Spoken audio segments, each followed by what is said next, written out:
Hello. Oh, wow. Nice and loud. Do you mind if I sit? No. I might stand. We'll see. Is it too loud? Yeah, there we go. Thank you so much. I'll probably stand, but then I'll sit again. Hello. My name is Teresa DeMaria. Thank you for having me. It's an honor and a blessing to be here and to be welcomed to this community and invited to speak.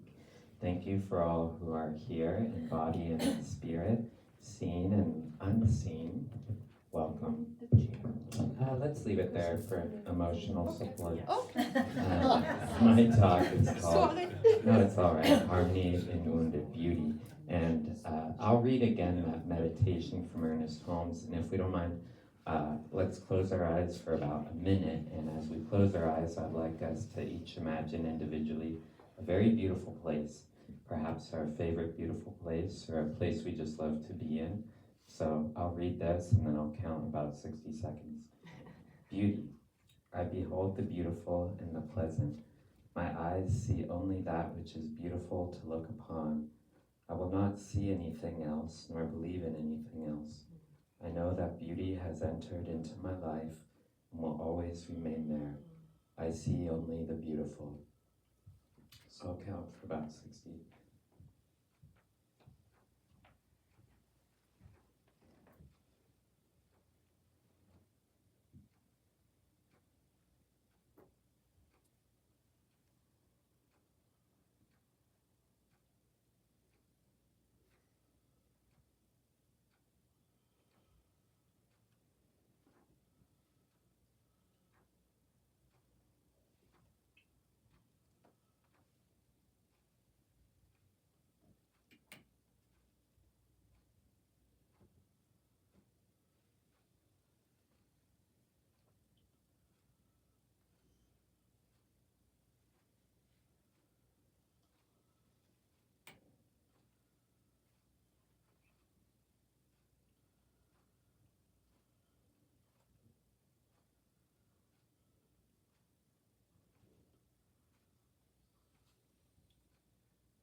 All right, and good morning. And as we come out of our meditation, I hope your mind is filled with beautiful thoughts and visions of beauty. And what a beautiful day it is. It's snowing in the mountains. It might be raining here later in Yucca Valley. And I wanted to begin with beauty because it's with us every single day. No matter how cruel the world may be, no matter how ugly and devastating the news can be, every day there's sunlight, every day there's shadow, there is sound, there are stars, there's aurora beyond our eyesight. We live in a beautiful place, and we are surrounded by beauty. We can hear it in the bird songs. For myself, if I'm having a tough day, sometimes I just try to find something in the world that fascinates me, and just focus on that. Something to take in that is beyond our own imagination. And there's inner beauty.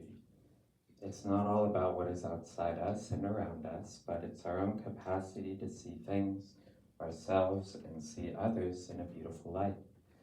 You don't need to be in a postcard beautiful setting. You don't need to be in a beautiful situation. You don't need to be considered beautiful. The fabric of consciousness itself, there's a beauty to that. Within all of our imaginations, we have the capacity to create an image of somewhere and something softer and kinder than whatever may be harming us. There's a beauty in our being able to open our mouths and be heard, and there's a beauty in our ability to open our hearts and be felt. A beauty in our ability to receive one another in spaces like these. The title of my talk, Harmony and Wounded Beauty, actually comes from an astrology app called Astromatrix. So whatever you may think of that arcane science or pseudoscience or art form, sometimes there is wisdom in it, at least for me. This configuration refers to a transit wherein one's sense of beauty or pleasure or lovability is challenged by their deepest wounds, their inner wounds, and these might be ones we've carried from childhood. We have the agency to turn our emotional injuries into a form of power, treating our own fragility with kindness and using that as a way to help others. My hope is that we come away with the affirmation, to quote the app, that we are capable of embracing our wounds and transforming them into sources of wisdom and resilience, and harnessing the freedom that lies within. So a bit about me. I was born in Santa Barbara and grew up on the coastal town of Goleta. I moved out to the Joshua Tree area in 2020 amidst the pandemic, but I've been called to this land for many years prior. In my spare time, I love to hang out with my dog Indigo, spend time outdoors, take photos, talk to friends, cook, listen to music, and play music. And I've worked with the National Park Service. I currently work for Mojave Desert Land Trust, and I am transgender. I'm proud to be transgender. Woo! Yeah. Some positions of higher power may tell you that there we go. That such a thing may not exist, then they make me illegal, and to them I say, let God be the judge of me. For I stand before you, a trans creation sharing the same planet, walking the same earth, breathing the same air. And that light that greets you in the morning at sunrise is the same one that greets me in the morning. We're all in this together, and we don't have to condemn based on something so outward as a body. But here I am being judged, as you may have heard, by many in this nation, and it's nothing new. When I grew up, I was bullied pretty often. I remember even as early as kindergarten for being too girly or too gay or whatever it may have been. But one way or another, I stood out to my peers as being uncomfortably unusual and worth making fun of. Kids can be very cruel, and some of the ones I knew left some scars that went beyond the typical. I guess it would be easy enough to write these off as childhood wounds that the wisdom of time could give me the benefit of overcoming, but check out the political landscape. I carry within me these challenges, past and present, but sometimes I feel like I live on the day-to-day reacting to the present from past conditioning and past conditions. From an early age, I've been told from churches, pop culture, and otherwise that LGBTQ people are bound to hell. I was a pretty self-critical person as a kid, so when there's an omnipresent kind of institutional belief that you and people like you are rejectable inherently, that no matter what you do, intrinsically, you don't have a place in heaven, and you barely deserve a place on earth without harassment at least, well, these are thoughts and feelings I've internalized in many ways in my life. And I've always had a degree of suspicion of any kind of spiritual or religious groups because often enlightenment and salvation and kindness and charity all come with a certain condition, that some people in particular are not afforded the same graces and are not blessed with the same forgiveness as others, being examples of the wayward path or God's mistakes or God's wraths. Often you hear people proclaim that people like me are mentally ill and destined to hell. Even if it were so, I must learn somehow to see myself as worthy of this life. Because here I am like you, and I have to just like you. After college, before I transitioned, I started going on solo backpacks and spending time in the outdoors alone in my mid-20s. And I've really found it therapeutic over time to just listen to birds, to frogs, to insects, to water, to wind, to trees, to surround myself in beautiful places that were not made by mankind, but the divine hand of nature. It's not through congregations or under the roofs of groups of people who might judge me, but in the rotunda and amphitheaters of Mother Nature that I felt connected to a divine. There have been times, I swear, the animals in the water were making music in sync. There are times and places where the world seems to be moving in harmony, and a greater harmony than I or any of us can really calculate or rationalize. A world making music. The mountain stream that sings its song alone finds a special existence when we hear it. And it's time like these I learn to find peace in my own company, for I am a part of the composition, even if I'm left off the sheet music. And to remember that all of us, all of our souls, run deeper than the external judgments put upon us, and we put upon ourselves. We can find strength in those qualities others mock us for. When we have been the victim, thank you so much. Yeah, thank you, wow. When we have been the victim for long enough, it's cold out, we realize instead we are the enduring, we are the survivor, we are the overcomer. We can remind them we are a part of the world and there is the light of God in us too. It's funny, as I've started doing what is quote unquote unnatural, my life has organically opened up to the paths I'm meant to tread. I have found when I have transitioned and lived more authentically, others have come to understand me better too, and vice versa. In fact, the thing that would seem to separate me from the collective has brought me closer to others than ever. When I lived my life as a guy, that was almost an unwinnable battle. The level of sorrow I felt, and above all, the level of contradiction. Like I had an inner surveillance camera watching and hearing every word and thing I said. A higher power of sorts, but an aggressive, rule-keeping kind, flagellating me, attacking me, and nothing was ever enough, and everything I did was fundamentally wrong. This manifested in things like anorexia, wherein I weighed less than I did now, and thought I was overweight at age 13. And it's times like that where the mind becomes armed with butcher knives and chainsaws and cuts down the very image of me and the potential of me, a withering stalk and the feeling that death would be better than living in this world with all its hate and needless stress. To me it seemed at the time the most perfect thing I could be for anyone was dead. I didn't want to be a man, I didn't want to be a woman, I just didn't want to keep going. As funny as it may sound to a lot of people in this nation, in this world, hormone therapy actually helps me believe in something like a higher power. I feel it has softened me internally and externally, and there's a kind of gentle light that's fallen on the world. There's this kind of nice cohesion that comes when all of a sudden you feel not only comfortable in your own skin, but cohabitant with your own soul. And I don't know how else to say that, but I'm being honest. And I do believe we all share together on this earth.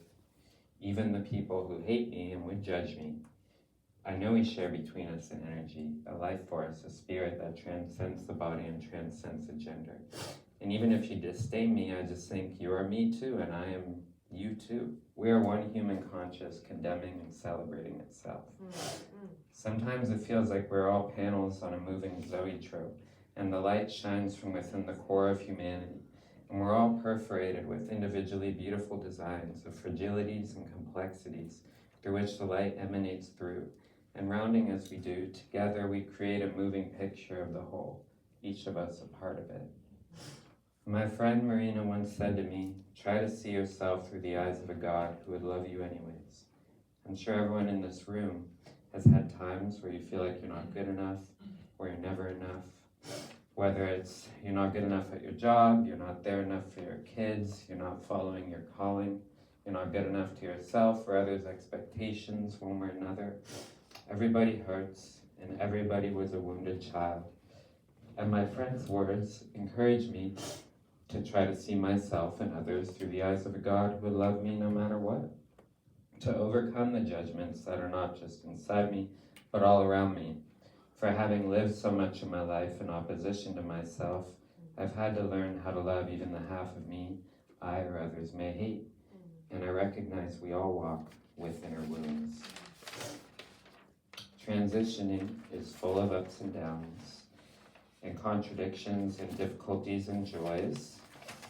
And I think there's this feeling or perception that when someone understands who they are, they've kind of reached liberation and they're free. But I run into walls in a world that won't necessarily let me enjoy that freedom unfettered. And I've got an overthinking mind that complicates things all the more. It takes a certain degree of adaptability to move through the world as one will, as one does, when left and right. There is a fundamental question of what you are and who are you and where do you belong? This bathroom or that bathroom, this passport or that passport? And in fact, do you belong at all? I think a lot of people would say in my case, no, I don't belong. So these can cause wounds in my sense of self-esteem and identity, and I've directed them upon myself at times. I'm not an invulnerable tank against the world, and I'm not impervious to self-doubt. Self-doubt is unfortunately one of my most frequent co-pilots and steers me into ditches I find hard to dig out of. I've lived a lot of life under a sense of external and internal contradiction and limitation. Almost every religion or politic that proclaims the unity of the soul or society will yet divide and conquer the collective soul across the physical bodies of the human plane through the governing rules and punishments, and then they call it God. Life, death, rebirth, birth, stability, destruction, this, that, the other thing. These threes are important in religion of all kinds, from Christianity, Buddhism, Hinduism, Islam. In Christianity, we got the Holy Trinity. In Buddhism, there's the three jewels of Buddha. In Hinduism, there's the Hindu Trimurti. In Islam, many acts are done in sets of threes. There's the triple goddess of Wicca. There are the three pure ones of Taoism. There's a lot of threes out there. Third time's the charm, 3 strikes, you're out. And also many cultures recognize a third gender. Can we not see trans, third gender, two-spirit, non-binary, intersex people as unique intermediaries? When so many faiths honor a third, why can't we? I think it's great that Shiva, the Hindu god of destruction, is often depicted as dancing, for destruction is its own act of creation. Whatever weird ride my soul is on, somehow I find harmony in the wounded beauty of my body as I transition. In my experience in transitioning, that's its own kind of life, death, and rebirth. I've already lived a full life, and it's been a wonderful blessing, full of fun, full of love. I just had this inner contradiction, and that felt hard to overcome. It was hard to coexist with. In the process, I know that in the end, there's a limit on all of our lives, and everything is fleeting. We all come and go, and yet there is always something that follows after death. Wildflowers bloom after wildflowers, wildfires, and there is always more room for transformation. Transitioning has given me experience of revitalization and cast my life in a whole new light. And I found in my transition, I found in me the ability to look back on my past struggles with a lighter light and just say, it's okay, Richie or Ella, you were really struggling, and that's all right. And see myself from this kind of maternal perspective, as if I were a little kid awkwardly growing into a future adult, and to see my current self now as someone helping that kid out. I can see myself preemptively and resting before the final rest, covered in dirt and without shelter, and look down from above and say, you know, you are still whole, you are still worthwhile. No matter what you've done or who you are worthy of love. See oneself as part of the beauty of the world, because you are. You're a part of life. Your existence is part of the life story we all share. Let yourself be without judgment. So one last page. We can all see ourselves through the eyes of a God who loves us anyways. See ourselves as part of the bigger picture, the spirit, materially and immaterially. We are nature and we're derivatives of divinity. There are times where I've had to call upon faith because I didn't know where I was going in the wilderness. I couldn't see at all. It was like Blair Witch Project and Kings Canyon National Park. I got a little lost stargazing, and I lost my side of the tent. And I was up all night, but I knew the sunrise would come, especially if I just laid down and stopped trying to find the way.